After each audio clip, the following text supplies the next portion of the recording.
For many today, the popularity of Emanuel Swedenborg remains a puzzle. How is it that this man garnered such widespread interest in Europe, America, and even Asia? How did this prodigy, whose eminence as an investigator in the sciences, become associated with so many different belief systems?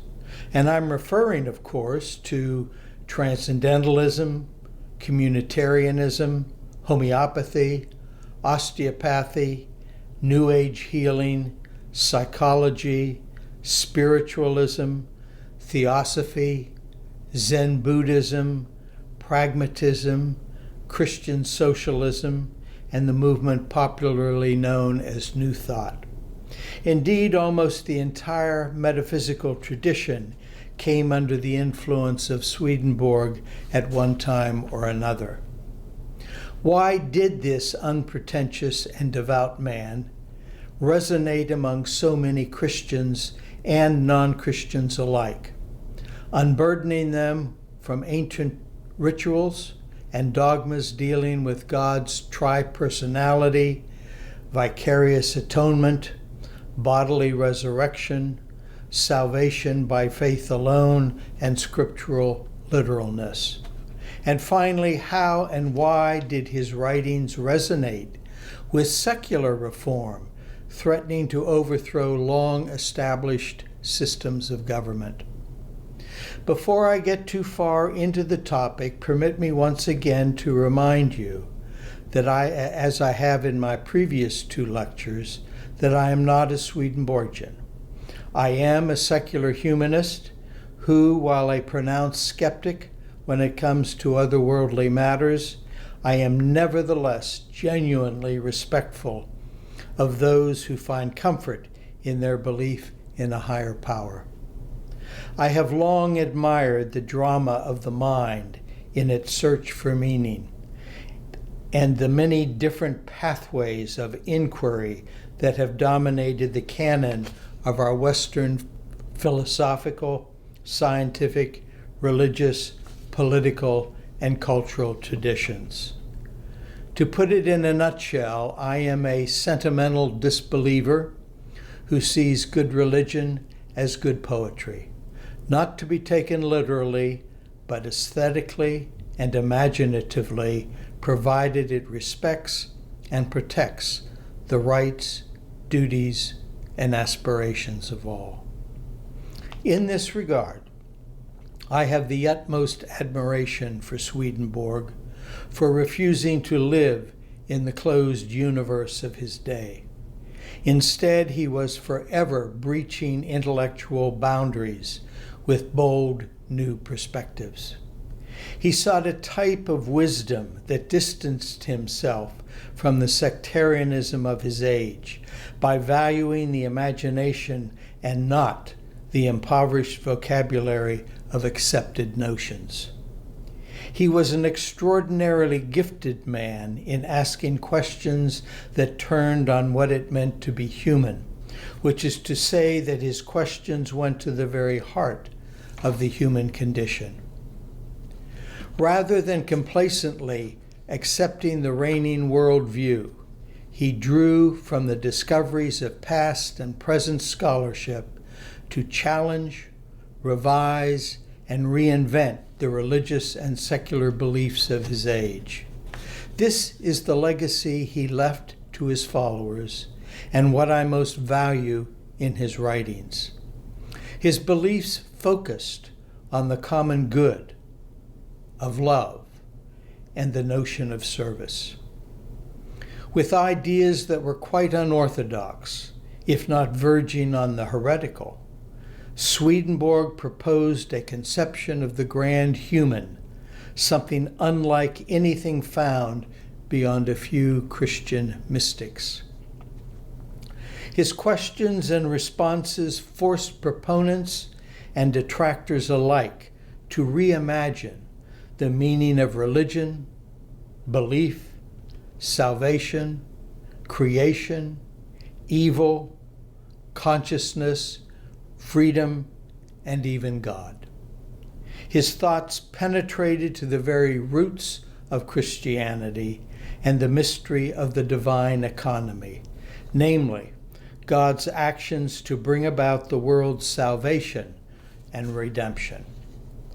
His success in providing a more integrated understanding came without the organized forms of ritual and belief. Church membership was not required to accept or understand the intricacies of his doctrines. At a 3-day meeting of international scholars at the Academy of the New Church in Bremerhaven in 1988, participants were asked to discuss Swedenborg's influence on American and European literature, philosophy, social science, science, religion, history, and the arts. At the conclusion of the conference, Lars Bergqvist, Sweden's ambassador to the Vatican, commented that Swedenborg's importance lay principally in the doctrine of uses, namely on the necessity of doing something with your life to bring about something concrete in your knowledge and wisdom, from your knowledge and wisdom, and from what you have learned. According to the ambassador, this doctrine made its greatest impact on America, a fact he attributed to the existence of the frontier and a philosophy of action that transformed the country into a nation of doers.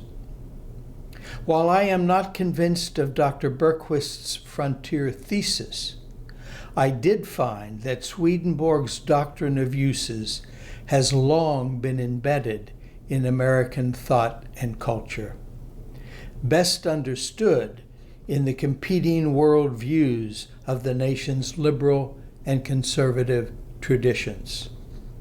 This included the Jeffersonians, who advocated for an agrarian society with its core values founded in the will of plain folk, limited government, and strict interpretation of the Constitution, and on the other hand, the Hamiltonians, whose ideas or ideals formed around the British model of strong government, banking, industrialization, and expansionism.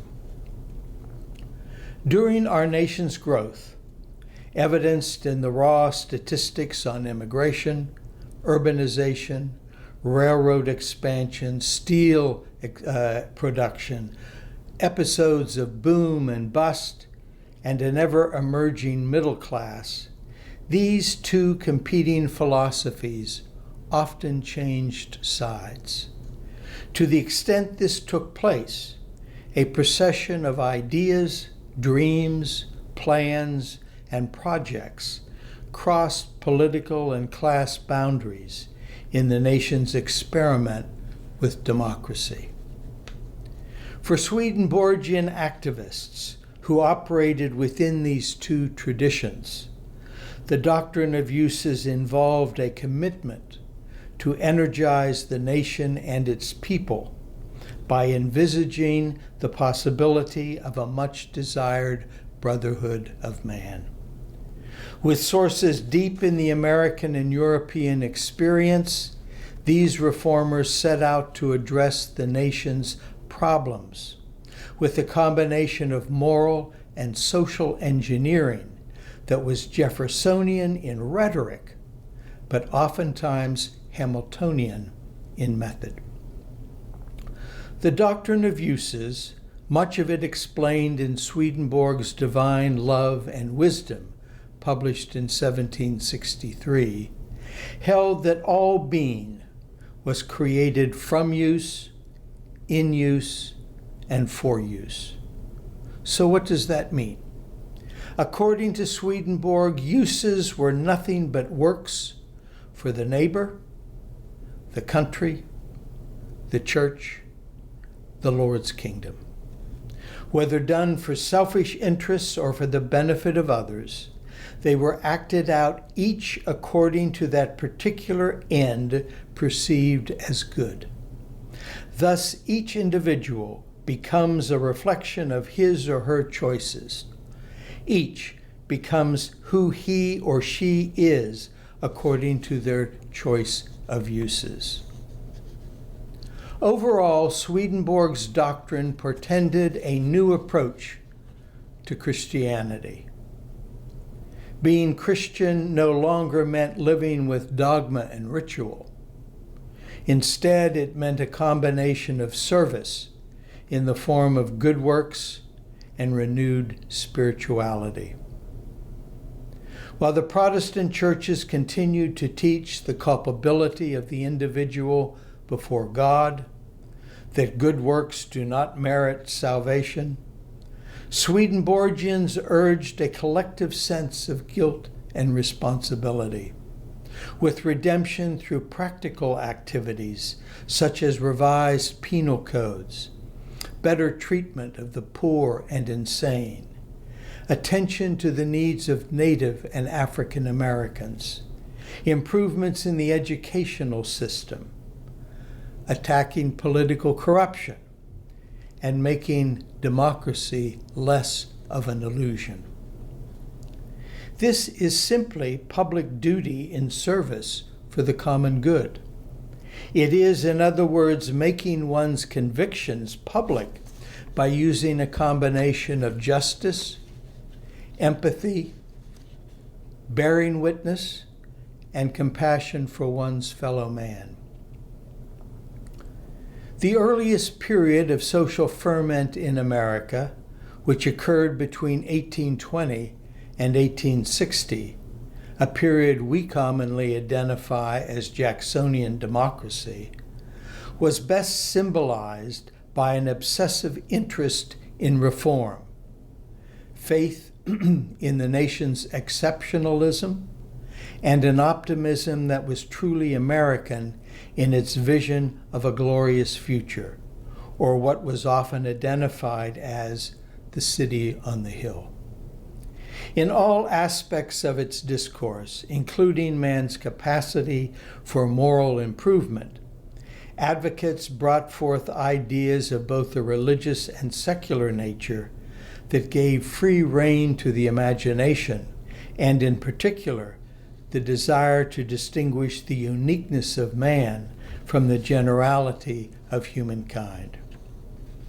As waves of reform swept over the young republic, frequent references were made to Swedenborg's writings by the men and women of the day.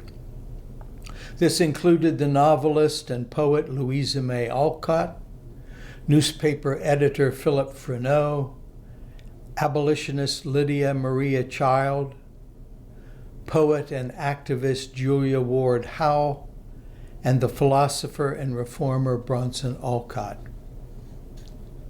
Ralph Waldo Emerson's book Representative Men, published in 1850, which I mentioned in my previous two lectures, began, interestingly enough, with the first chapter titled Uses of Great Men, suggesting that the greatness of these men was due to their ideas and deeds which, for better or worse, became the dreams of youth and formed the beliefs of later peoples and nations.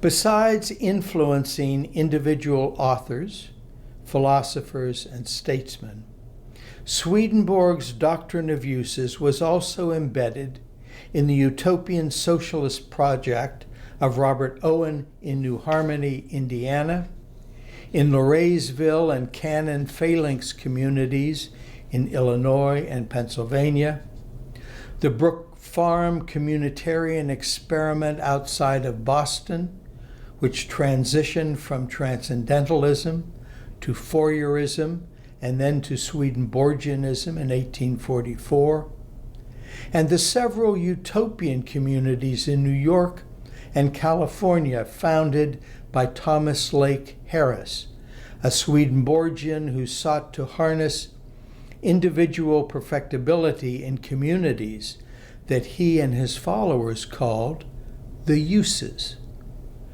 These several examples help to explain why Emerson identified the first half of the 19th century as the age of Swedenborg.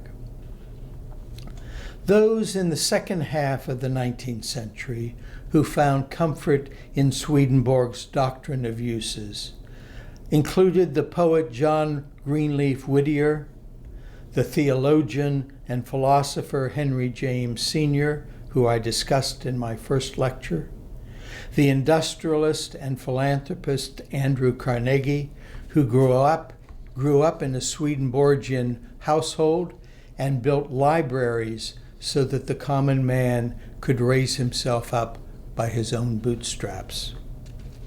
Then, too, there was Henry George, author of Progress and Poverty, published in 1879, advocate of the so-called single tax theory. Though not himself a Swedenborgian, many of his followers were, including the painter George Inness, known for his Hudson River landscape paintings, Thomas Nugent, leader of the People's Party in Texas, and the creation of new church single tax leagues in New York and elsewhere. Other Swedenborgians, like the poet and author Vachel Lindsay, found comfort in Edward Bellamy's futuristic novel Looking Backward, published in 1887, which helped inspire the City Beautiful movement in the United States, many of whose leaders were Swedenborgians. We should also not forget the author and literary critic William Dean Howells, known as the Dean of American Letters and editor of the Atlantic Monthly. He was another. His utopian novel, Through the Eye of the Needle, published in 1907, presented an orderly world reflective of Swedenborg's grand human. And by the way, Howells' father was a Swedenborgian and publisher of a new church newspaper called The Retina. The same can be said of the Congregational minister and social reformer Washington Gladden, whose books, Applied Christianity and Christianity and Socialism, placed him among the leaders of the progressive movement in America, stirring efforts among Swedenborgians to rectify many of the inequalities of the day.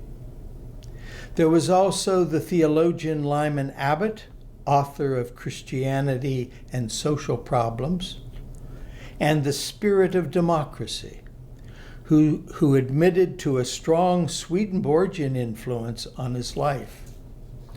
Finally, there was the theologian and social gospeler Walter Rauschenbusch, whose book Christianity and the Social Crisis, published in 1907, represented a classic expression of theological liberalism by making churches the outposts of social services in poor communities.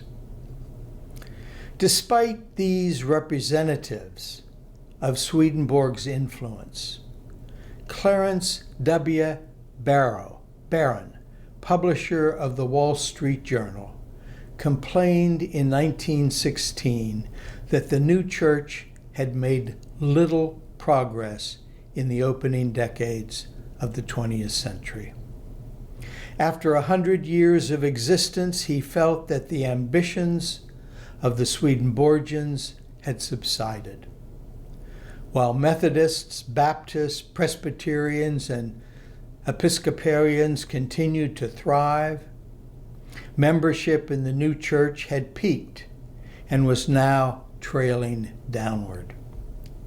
He considered the new church a failure, leaving only those whose lives were internally strong to continue working in its shadow. I am inclined to believe that Barron, who incidentally was himself a Swedenborgian and known to carry the book Divine Love and Wisdom with him at all times, spoke too soon, for he failed to recognize Swedenborg's influence on the philosophy of pragmatism, which over time achieved a status few philosophies could ever aspire. Pragmatism's center of gravity was located within the aspirations of the nation's democratic society and its tendencies toward practicality, voluntarism, moralism, and openness. Reflective of a nation of doers, pragmatism was less a philosophy than a results-driven approach to living, tied to creative intelligence, faith in the possibility of progress, and a cautious but optimistically constructive view of change.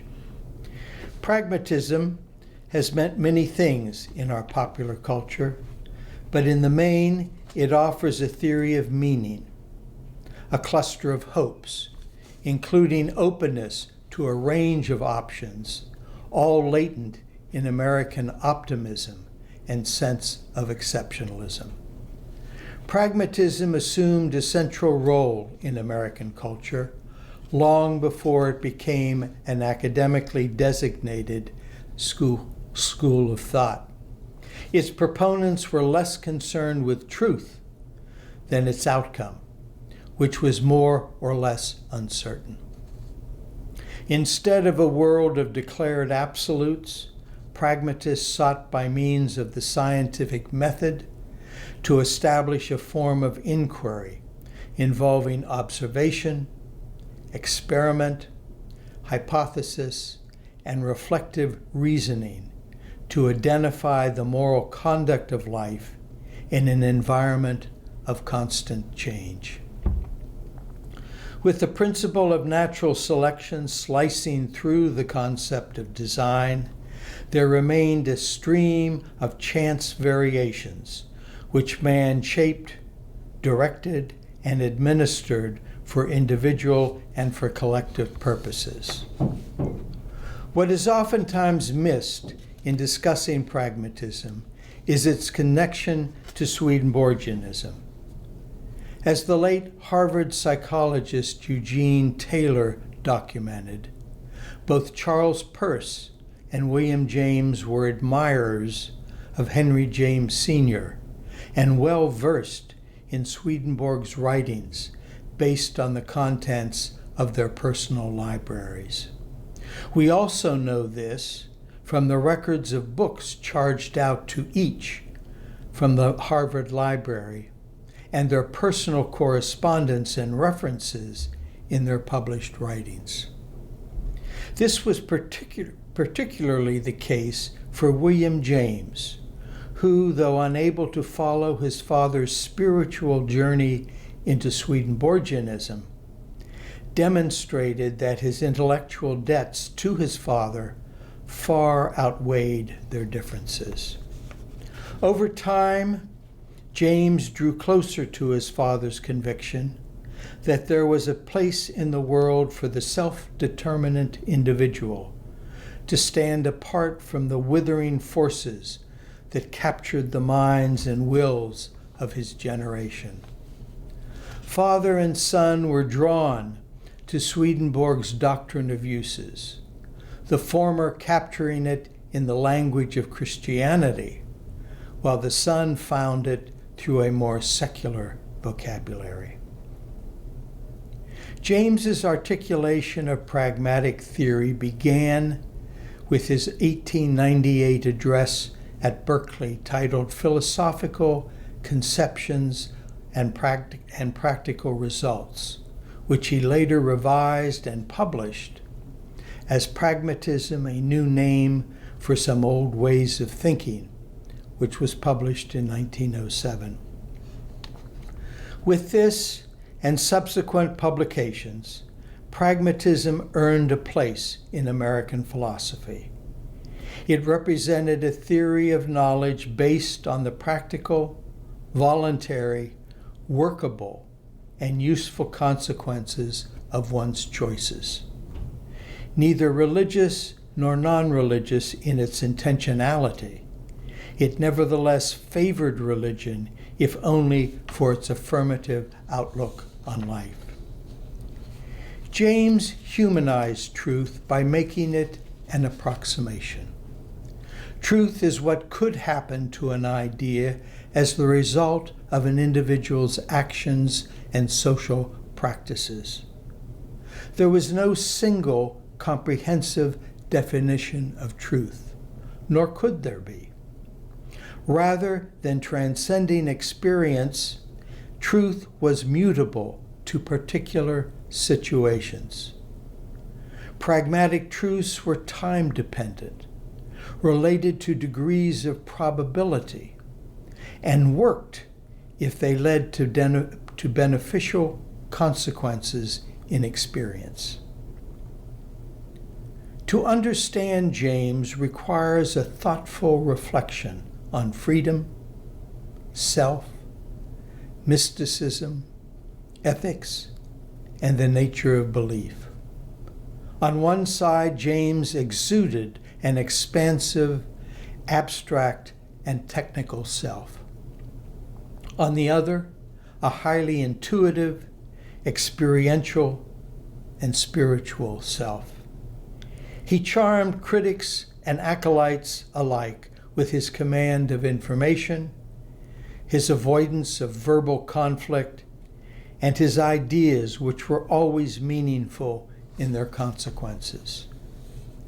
His maxim that beliefs should be tested not by their logic, but by their consequences, gave birth to a generation of reformers whose outlook impacted a diverse field of disciples, which changed dramatically the face of American social thought and action. This included the progressive movement, a period of social activism and political reform between 1890 and 1920, whose advocates sought to counter the callous indifference of the nation's institutions by demanding the centralization of power in the hands of strong but democratically chosen leaders with power to regulate industry, finance, transportation, agriculture, and labor. Calling for a new set of standards in business and politics and the law, progressivism represented a social philosophy with roots deep in Swedenborg's doctrine of uses.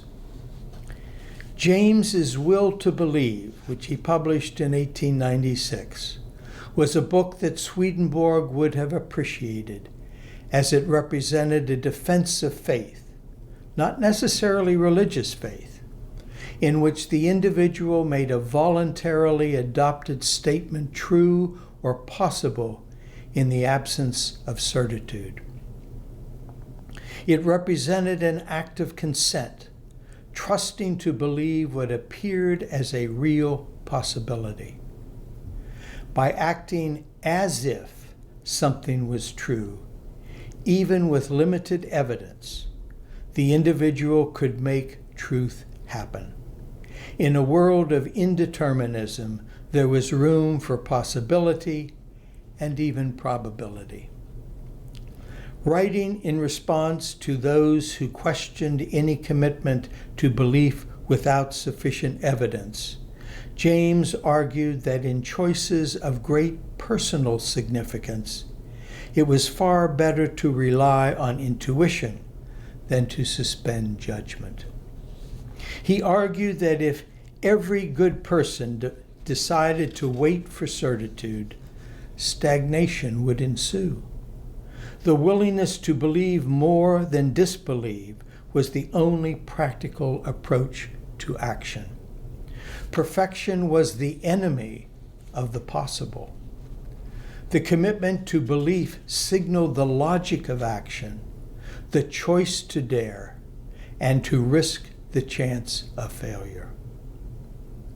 James's ideal democracy was pluralistic and tolerant in character, respectful of the individual, and resistant to special interests.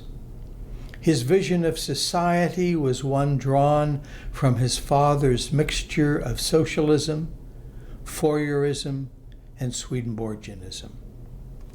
Championing personal freedom and active participation in the pursuit of democratic ideals, he spoke out publicly in opposition to the Spanish-American War, the invasion of the Philippines, the Dreyfus Affair in France, attempts by the United States to annex Hawaii, and U.S. meddling in Venezuelan affairs. Increasingly, he saw anonymous forces assuming control over individual actions. After reading James's Will to Believe, Louis F. Haidt, the Swedenborgian editor of the New Church Review, remarked that American philosophy was finally alive with new impulses and fresh efforts. By Haidt's standard, James's Will to Believe was the proper way to make life worth living, provided that the satisfaction of combining will and choice gave meaning to the world by direct, creative, and determined actions. In short, the will to believe enabled man to bring the primal chaos of experience into some sort of order, and to utilize this order in carrying out one's purposes. According to Haidt, William James had drawn from Swedenborg his understanding of experience, affirming a connectedness of subject and object, the instrumental nature of thought, attention to the concrete rather than to the abstract, and the infinite number of possibilities or novelties in life's experiences. Similarly, the Reverend Paul Sperry, president of the General Convention and one of the leaders of the modernist movement within the New Church, explained in terms reminiscent of James that usefulness was not only good because it worked, but worked because it was good. Doing things unselfishly had a place in the divine plan in that progress was largely dependent upon human activity and service. Unselfish use, or the performance of a service outside of self, brought the deepest satisfactions to the human heart. Genuine love of the Lord began with love of one's neighbor. Usefulness did not demand genius, special talent, wealth, or honorable distinction, but only honest effort. The world was a kingdom of uses, inhabited by those whose labors were done unselfishly, for the love of the Lord and of one's neighbor. Sperry's support of pragmatism and its method for realizing usefulness brought the new church into the forefront of those who aligned themselves with the new philosophy. It represented a stand for purposive change through social engineering. But let us not also forget that Swedenborg's doctrine of uses influenced modern-day Buddhism, whose foremost exponent, D.T. Suzuki, was friends to both Peirce and James, and translated several of Swedenborg's writings, including Divine Love and Wisdom, into Japanese. He also authored a biographical overview of Swedenborg's spiritual vision and the harmonious unification of belief and action. He saw numerous parallels between Swedenborg's writings and Buddhist philosophy. It is fair to say that he viewed the notion of work or service as being the very core of a Zen monk's education. If life was to be true, it had to be practical, developing all the faculties and having them work harmoniously. Suzuki's insight into Swedenborg's doctrine of uses, self, and the grand human fostered a lively encounter between East and West, including his close association with composer John Cage, poet Allen Ginsberg, writers Jack Kerouac and J.D. Salinger, psychologist Erich Fromm, Karen Horney, and Carl Jung, and Trappist monk Thomas Merton. There are striking parallels within Pragmatism, Buddhism, and Swedenborgianism. Each deprecated rigid determinism, distrusted metaphysical system builders, and encouraged adaptation to the changing world. And each was an advocate of usefulness as the proper means of putting their tenets into practice. Each sought to find wisdom not by escaping the world, but by finding it in everyday human activity. Buddha was every man. In both Zen and Pragmatism, the emphasis was on the value of life lived for itself and in the moment, and not by measuring or revealing its goodness or badness from an abstraction or an afterthought. Zen has sometimes been described as chopping wood or carrying water, suggesting that the truth of life is not in words, but in living, moving, and acting, or what James called the direct, immediate, intuitive indivisibility of experience, or what Swedenborg referred to when he spoke of the moment that the self surrenders its will to the will of God. Here was the nexus of Swedenborgianism, Pragmatism, and Buddhism, where ends and means combined in the immediacy of the moment. No longer was man spliced into mind and body and soul, substance and shadow. There was only the experience, the utter simplicity of uses, and the challenge of finding God through oneself. All this suggests that much that was thought to be regional or national in Swedenborg's influence was actually transnational and transcultural in its extent.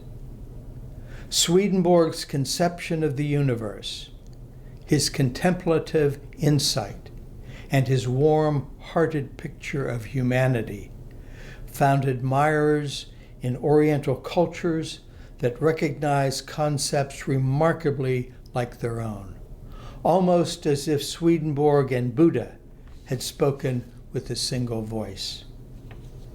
What I am suggesting to you is that Swedenborg's beliefs were carried into the 20th and 21st centuries in the predominantly secular philosophy of Pragmatism and even Buddhism.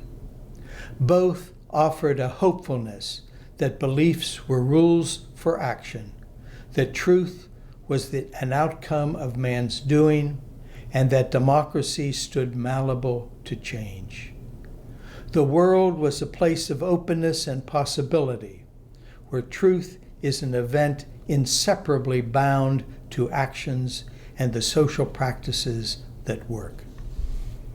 The more I examine Swedenborg, the more I discover a man who, if he had lived in another time, would eagerly have joined with Darwin and Wallace as co-discoverers of the theory of natural selection, would have read with interest Bergson's Creative Evolution, Chardin's Phenomenon of Man, James's Will to Believe, and Suzuki's Introduction to Zen Buddhism. He would have studied the works of Niebler and Barth and Nietzsche and Camus and even Richard Dawkins and Stephen Hawking. I have no doubt Swedenborg would have approved the manner in which modern-day Swedenborgians opened their minds to groundbreaking works of later scholars to construct the components of a purposeful life. I believe this explains why so many different political, religious, and intellectual leaders the world over have felt so little restraint in applying his beliefs to their particular endeavors that go well beyond his revelatory writings.